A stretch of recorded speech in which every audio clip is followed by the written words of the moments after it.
की ये वीडियो होने वाली है ओवर थिंकिंग के बारे में। येस, ओवर थिंकिंग एक ऐसी चीज़ है जो हम सभी ने ऑब्वियसली अपनी अपनी लाइफ में फेस करी होगी, क्योंकि ना कुछ चीज़ें ऐसी होती हैं जो आप चाह के भी अवॉइड नहीं कर सकते, एंड ओवर थिंकिंग उसी में से एक है। जैसे अब देखो, अगर मैं बात कहूँ, मैं ना एक्चुअली एज यू नो कि जब भी मैं सुबह व्हेन आई एम वॉकिंग, तो आई कीप ऑन जो भी अगर मुझे किसी मेरे सब्सक्राइबर ने कोई पर्टिकुलरली टॉपिक सजेस्ट करा है तो मैं उस पर काफ़ी देर सोचती हूँ, राइट। एंड उसके बाद जा करके मैं डिसाइड करती हूँ कि हाँ मुझे किस, बिकॉज ऑब्वियसली मैं यहाँ पे जो बोलने वाली हूँ is going to reach to an audience, right. And उनके लिए मैं उनको ऐसा कुछ भी नहीं कह सकती जिसका कोई सेंस नहीं है, because of course time is the biggest thing, right. Time is the greatest thing. तो उसको वेस्ट अगर मेरे किसी एक भी शब्द की वजह से आपका टाइम वेस्ट होता है, एक भी वीडियो की वजह से अगर आपका टाइम वेस्ट होता है, तो मतलब वो मेरे लिए एक होता है ना कि काइंड ऑफ लूजिंग वाली सिचुएशन हो जाएगी कि हाँ मैं जो चाह रही थी वो मेरा नहीं हो पाया, राइट। तो this is what I want, that is why मैं थोड़ा सा पहले सोचती हूँ कि हाँ ऐसी चीज़ आखिर है तो क्यों है, किस तरह से है और कैसे हम इसको डील कर सकते हैं। तो देखो, सबसे पहली चीज़ तो मैं ये बता दूँ कि मैं कोई बाबा, साधु, संत या इस तरह की कुछ भी नहीं हूँ, right. Many people say me to be a life coach, and honestly बोलूँ तो I don't consider myself like that. I am a life explorer, right. So I am not doing anything, I am just exploring the life. And जिन जिन aspects को मैं explore कर रही हूँ धीरे धीरे, ऑब्वियसली नई नई चीज़ें जान रही हूँ और उन्हीं चीज़ों को आपके साथ शेयर कर रही हूँ। So I never consider myself to be more than a life explorer. So I am just exploring, and जो भी मेरे एक्सपीरियंसेस हैं उनको आपके साथ में शेयर करती हूँ। तो आज भी ऐसे ही हुआ, I was continuously thinking about this and then I got the answer. सबसे पहली चीज़ तो यार ये आई समझ में कि ये जो ओवर थिंकिंग है वो एग्जैक्टली क्या है। जब आप बहुत ज़्यादा सोच रहे हो, है ना, उसको आप कहते हो ओवर थिंकिंग। मतलब सिंपल सी बात है, मैंने आपको बहुत पहले एक चीज़ बोली थी, हर चीज़ मॉडरेट लेवल पे आप करते हो तो वो आपके लिए अच्छी होती है ना। जैसे जैसे आप उस चीज़ का लेवल बढ़ाते जाते हो, राइट, तो वो आपके लिए नुकसानदायी हो जाती है। फॉर एग्जाम्पल अगर मैं बात करती हूँ नमक की, है ना, अगर नमक नहीं है तो भी प्रॉब्लम है, राइट, ऑब्वियसली तो बहुत ज़्यादा प्रॉब्लम होती है। अगर नमक आप मॉडरेट लेवल पे ले रहे हो तो आपके लिए बेनिफिशियल है, लेकिन अगर आपने उसकी लेवल को बहुत बढ़ा दिया, आपने एक्सट्रीम कर दिया, तो क्या होगा, हाई बीपी की प्रॉब्लम हो जाएगी, राइट, ओवर थिंकिंग हो जाएगी। तो that's how it is. It's exactly कि अगर आप सोच ही नहीं रहे हो तो भी दिक्कत है ना। बहुत लोग ये कहते हैं कि आप अवॉइड करो, नो, आपको किसी भी चीज़ को अवॉइड नहीं करना है। If you are having any kind of feeling, never avoid it. अगर आप उसको अवॉइड करते हो, अगर आप सोच रहे हो कि इस फीलिंग को मैं दबा करके रखूँ और मैं उसको ओवरकम कर जाऊँगा, तो ऐसा नहीं होता है ना। तो अगर आपको कोई भी चीज़ ऐसी है जो परेशान कर रही है तो उस पर सोचो, बिल्कुल सोचो, लेकिन जब आप सोच रहे हो तो अपने आप को टाइम बाउंड कर दो कि मुझे इतनी देर ही इस पर सोचना, राइट। ये कैसे होगा, देखो, एक पुराने ज़माने की कहावत है, पुराने ज़माने की क्या, अभी तक चलती है। तो वो क्या है, वो ये है कि खाली दिमाग शैतान का घर होता है ना। तो आप देखोगे कि ये ओवर थिंकिंग की जो बीमारी है वो तभी होती है जब आप खाली होते हो। अब अगर मैं दिन भर किसी न किसी काम में लगी हूँ, मुझे हज़ारों काम बोले जा रहे हैं, कभी आया कि ये करो, वो करो, वो करो, ये करो, तो टाइम कहाँ है किसी भी चीज़ के बारे में सोचने का, राइट। या फिर कभी कभी क्या हो जाता है कि आप अपने दिमाग, अपने इमोशंस को इतना ज़्यादा खुद पे हावी होने देते हो कि अगर कुछ काम आ भी रहा है जो शायद आपके लिए एक बहुत बड़ी अपॉर्चुनिटी थी, तो भी आप उसको अपनी लाइफ से खुद ब खुद हटा देते हो, क्योंकि एक हो गया ना कि नेगेटिविटी ने आपको घेर लिया है ना। एंड मैंने आपको बताया हुआ है कि हर चीज़ अपने उसी स्टेट में रहना चाहती है, as according to Newton's first law, right, कि जिसमें भी है उसी में रहना चाहती है। तो एक बार अगर आपको नेगेटिविटी ने जकड़ा तो फिर आप क्या चाह रहे हो कि ठीक है, आप उसी स्टेट में आप अंदर अंदर जाते चले जाते हो, आप उससे बाहर आने की कोशिश ही नहीं कर पाते। एंड बहुत सारे लोग इस कंडीशन में क्या करते हैं, they go and take the help of जो भी नेगेटिव चीज़ें, फॉर एग्जाम्पल एल्कोहल, राइट, या किसी भी और टाइप के ड्रग्स हो गए या कुछ भी हो गया। तो उनका रीज़न क्या है, आपने कभी सोचा है कोई इंसान क्यों एल्कोहल लेना चाहेगा, इवन आफ्टर नोइंग कि वो चीज़ उसके लिए डेंजरस है। दो चीज़ें होती हैं, एक तो होता है कि भाई एक्सपेरिमेंटेशन के लिए ले लिया, ठीक है, लेकिन उसके बाद जो आप बार बार ले रहे हो उसके पीछे का रीज़न क्या है, क्योंकि your life is having some problems, right, and you find it better कि उन प्रॉब्लम को डील करने के बजाय आप क्या सोचते हो कि इन प्रॉब्लम को डील करके क्या करेंगे, डील भी मत करो, अवॉइड करो, राइट। तो वो अवॉइडेंस के लिए आपने एक इमीडिएट सोल्यूशन ढूंढा, जो कि क्या है, इन ड्रग्स में, क्योंकि वो डोपामिन्स रिलीज़ कर रहे हैं या जो भी चीज़ें हैं, उसकी वजह से आपकी जो बॉडी है वो आपको मतलब एक हैप्पीनेस वाली फीलिंग आ रही है, आप खुश हो रहे हो उसको देख करके, ठीक है, ये चीज़ तो चलो आ गई समझ में। लेकिन प्रॉब्लम कहाँ है, प्रॉब्लम यही है कि देखो, सोचने में कोई बुराई नहीं, सोचना आपको चाहिए, हर प्रॉब्लम के बारे में सोचना चाहिए कि हाँ ये प्रॉब्लम है, ऐसी है, वैसी है, सब चीज़ ठीक है। लेकिन ओवर थिंकिंग क्या होती है, देखो सीधी सी बात ये है कि अगर आप ओवर थिंक कर रहे हो तो पहले तो ये समझो कि इसका रूट कॉज क्या है, कौन कौन सी चीज़ें हैं जिसको आप ओवर थिंक करते हो। पता है, अगर आप किसी पॉजिटिव चीज़ को ओवर थिंक करते हो तो अल्टीमेटली वो आपके लिए अच्छी हो जाती है। कभी ये चीज़ भी नोटिस करना, कोई चीज़ गलत या सही इनहेरेंटली नहीं होती है। कोई इंसान गलत या सही बचपन से नहीं होता है। Situation and time makes the thing and the person and the action is well wrong, right. अगर आप किसी का वध करा राम जी ने तो दैट वाज राइट, है ना। आज आप किसी का मर्डर कर रहे हो तो दैट इज़ रॉन्ग। डिफरेंस कहाँ है? Action is same, that is to kill someone, but situation and time matters a lot, है ना। तो आप ओवर थिंकिंग ही अगर पॉजिटिव चीज़ को कर रहे हो, जैसे किसी भी आप साइंटिस्ट की बात करो, है ना, तो वो क्या करते हैं, एक साइंटिस्ट पागलों की तरह लगा हुआ, उसने हज़ारों एक्सपेरिमेंट करे तब जाकर के एक सक्सेसफुल हुआ।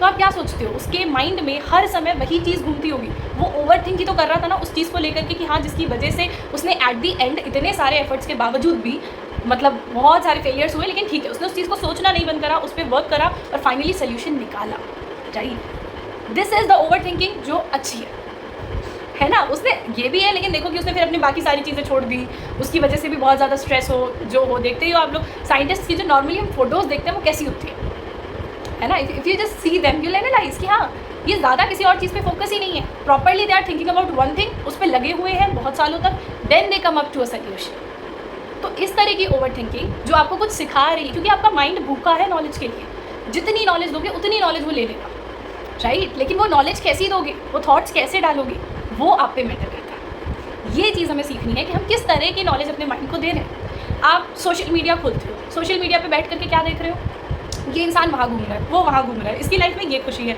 ये तो मतलब जब देखो तो घूमता रहता है, इसने ये कर लिया करियर में, वो कर लिया। तो ये सब चीज़ें देख रहे हो, ये सब चीज़ें देख के हो क्या रहा है, खुद को डीमोटिवेट करते चले जा रहे हो कि यार मैं यही हूँ, मैं इस कॉम्पिटिटिव एग्जाम की प्रिपरेशन कर रहा हूँ और मेरे फ्रेंड्स को देखो वो कॉलेज में जाके मस्त ऐश कर रहे हैं, they are enjoying a lot. तो इस तरह की फीलिंग्स आती हैं। ये जब आपके अंदर फीलिंग आती है तो आपको डीमोटिवेट भी करेगी, ठीक है। और ये भी हो सकता है कि आप इसको लेकर के बहुत ज़्यादा सोचने लग जाओ, आपको ये लगने लग जाएगी यार मैं ये करी क्यों नहीं हूँ, मे भी ये गलती है, कोई सेंस ही नहीं है इसे करने का, जो नहीं कर रहे हो ज़्यादा खुश है। तो ये सब चीज़ें ना देखो सबके साथ में होती है। एंड जब ओवर थिंकिंग की प्रॉब्लम आपकी लाइफ में आती है तो वो ऐसा नहीं है कि वो सिर्फ एक ही करियर की ही वजह से, बहुत सारे रीजंस हो सकते हैं, फैमिली हो, फ्रेंड्स हो, कभी किसी फ्रेंड ने कुछ कह दिया, ठीक है, कोई भी आपको नेगेटिव कमेंट मिलता है ना तो सबसे पहले ओवर थिंकिंग करते हैं। ये बहुत ज़्यादा देखा गया है, राइट, कि अगर किसी की ट्रोलिंग हो रही है या कोई भी नेगेटिव कमेंट हो रहा है तो तुरंत आपके माइंड में आ जाता है कि यार इसने ये चीज़ कह दी, वो चीज़ आपको फिर लगने लग जाती है, आप उसके बारे में बहुत सोचते हो। और फिर होता क्या है इससे, देखो बात को समझो कि you are not suppose to please everyone, right, you are just suppose to please yourself. खुद को खुश रखना is the only goal of yours, right.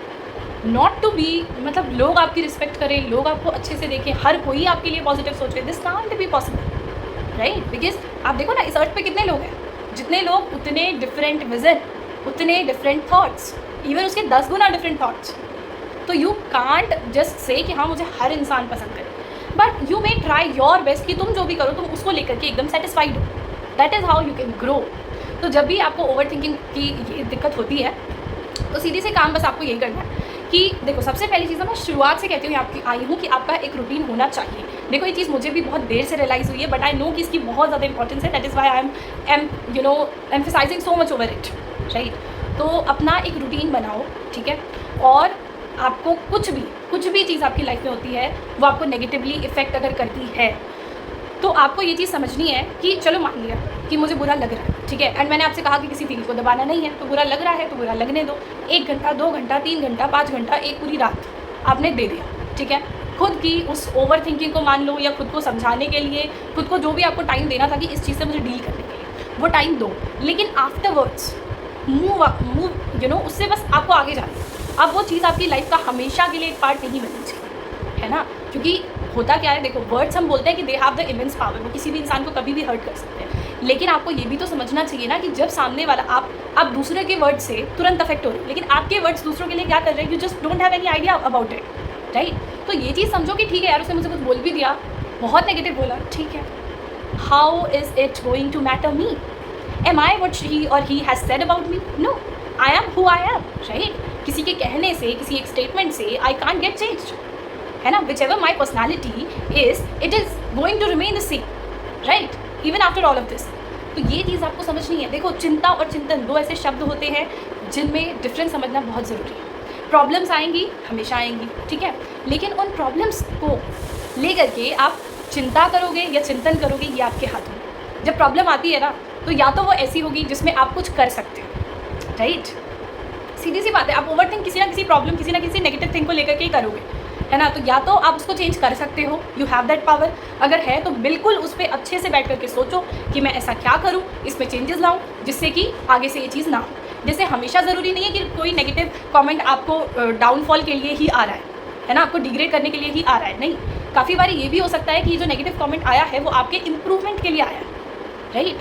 तो वहाँ पे आप देखो कि इसमें मैं सच में कुछ कर सकती हूँ क्या, खुद को चेंज कर सकती हूँ क्या, then do those changes. This is called proper thinking, कि आप सच में सोच रहे हो कि हाँ ये वाली थिंकिंग की ज़रूरत है, उस थिंकिंग की ज़रूरत जहाँ पे मुझे पता है कि मैं कुछ भी सोच लूँ यहाँ पे मैं इम्पैक्ट ला ही नहीं सकती, है ना। कुछ चीज़ें होती हैं आपकी सिचुएशन के हाथ में होती हैं, वहाँ पे I can't do anything, right. और कुछ चीज़ें तो ऐसी होती है जो अभी तक हुई भी नहीं है और आप फ्यूचर का लेकर के अभी से सोचना शुरू कर रहे हो, that is also kind of overthinking. बहुत लोग करते हैं, राइट। जब मैं आपको कहती हूँ अपने ड्रीम को विजुअलाइज करो, व्हाट आर यू डूइंग, आप उस चीज़ को सोच रहे हो जो अभी तक आपकी लाइफ में नहीं हुई है, right, and you are attracting it कि वो आपकी लाइफ में आ जाए, है ना। तो जब आप ओवर थिंकिंग किसी नेगेटिव चीज़ के बारे में करते हो जो अभी तक नहीं हुई है बट आपको लगता है कि हो जाएगी, तो क्या होता है, you are again attracting that negative thing.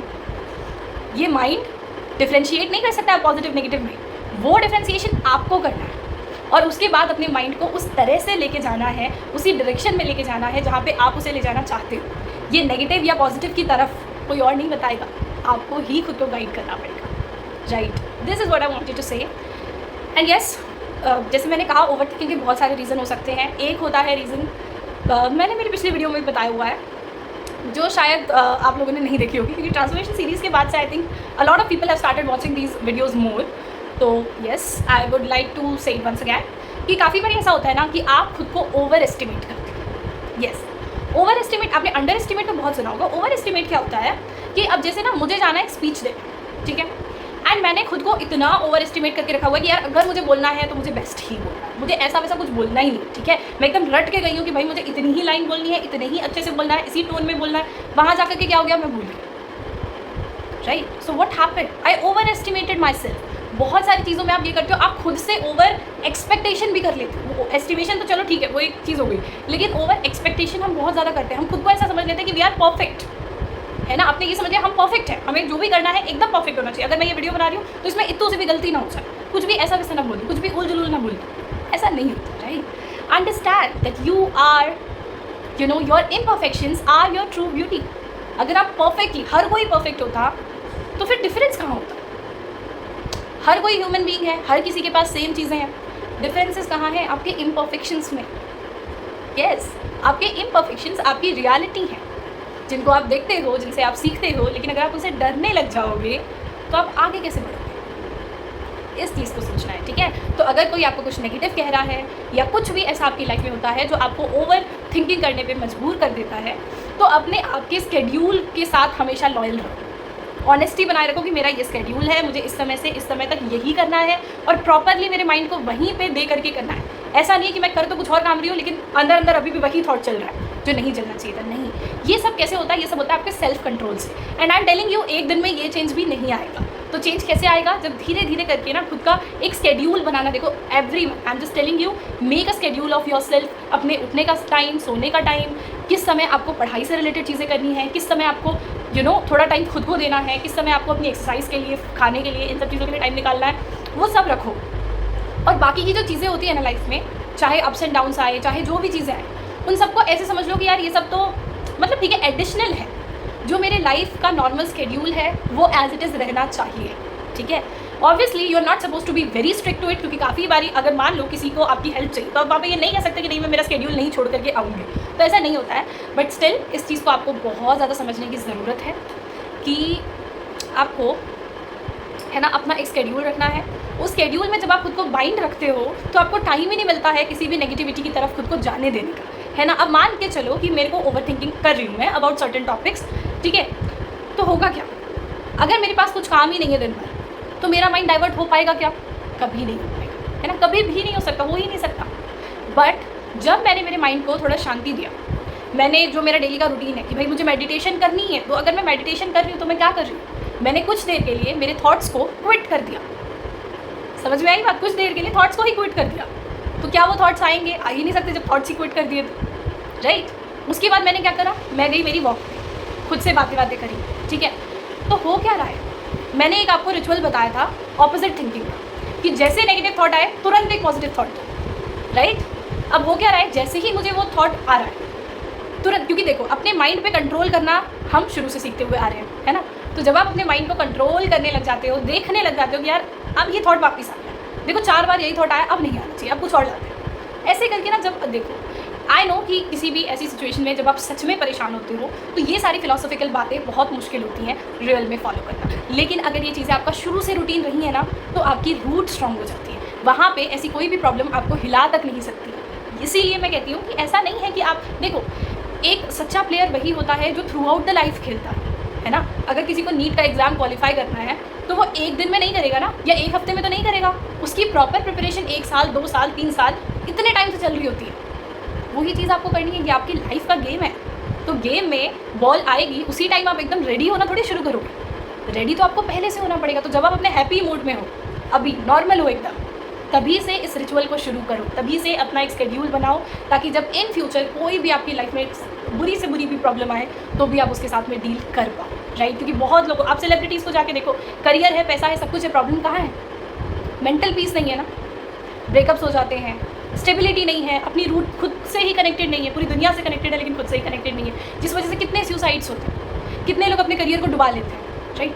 तो it happens with everyone. So just understand the importance of having a schedule and उसके लिए लॉयल होना is very important. So just understand that and yes, keep embracing your inner world, stay connected to your inner world. That is the utmost thing that all of us can do and it is the only thing which is required. So keep doing it. Thank you so much.